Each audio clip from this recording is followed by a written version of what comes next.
আসসালামু আলাইকুম প্রিয় দর্শকবৃন্দু, আমন্ত্রণ জানাচ্ছি জনতার সময় টিভির সংবাদে।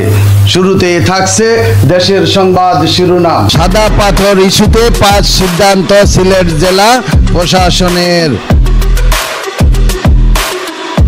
সিলেট জেলা প্রশাসনের সমন্বয় সভায় পাথর লুটপাট ঠেকানো ও লুটের পাথর সাদা পাথরে পুনঃস্থাপনে 5 সিদ্ধান্ত নেওয়া হয়েছে।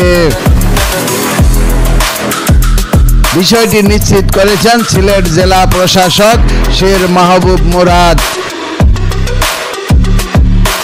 বুধবার 13 আগস্ট সন্ধ্যায় সিলেট জেলা ও বিভাগীয় প্রশাসনের উদ্যোগে সিলেট সার্কিট হাউসে সর্বস্তরের ঊর্ধ্বতন কর্মকর্তাদের সম্মিলিত সভায় এই সিদ্ধান্ত গ্রহণ করা হয়।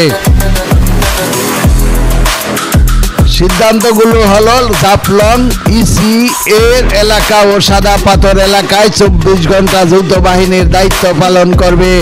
গোয়াইনঘাট ও কোম্পানিগঞ্জে পুলিশের চেকপোস্ট যৌথ বাহিনী সহ সার্বক্ষণিক দায়িত্ব পালন করবে। অবৈধ ক্রাশিং মেশিনের বিদ্যুৎ বিচ্ছিন্ন সহ বন্ধ করার জন্য অভিযান চলমান থাকবে। পাথর চুরির সাথে জড়িত সকলকে চিহ্নিত করে গ্রেপ্তার ও আইনের আওতায় নিয়ে আসা হবে। চুরি হওয়া পাথর উদ্ধার করে পূর্বের অবস্থানে ফিরিয়ে নিতে হবে।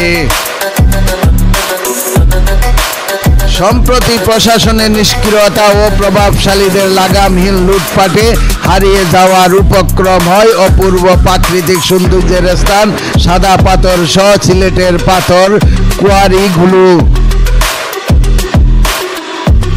স্থানীয় প্রশাসনের নিলুপ্ততার সুযোগে রাজনৈতিক ছত্রছায়ায় পাথর খেকোক চক্র কখনো প্রকাশ্যে কখনো রাতের আধারে লুট করে নেয় সাদা পাথরের সব পাথর।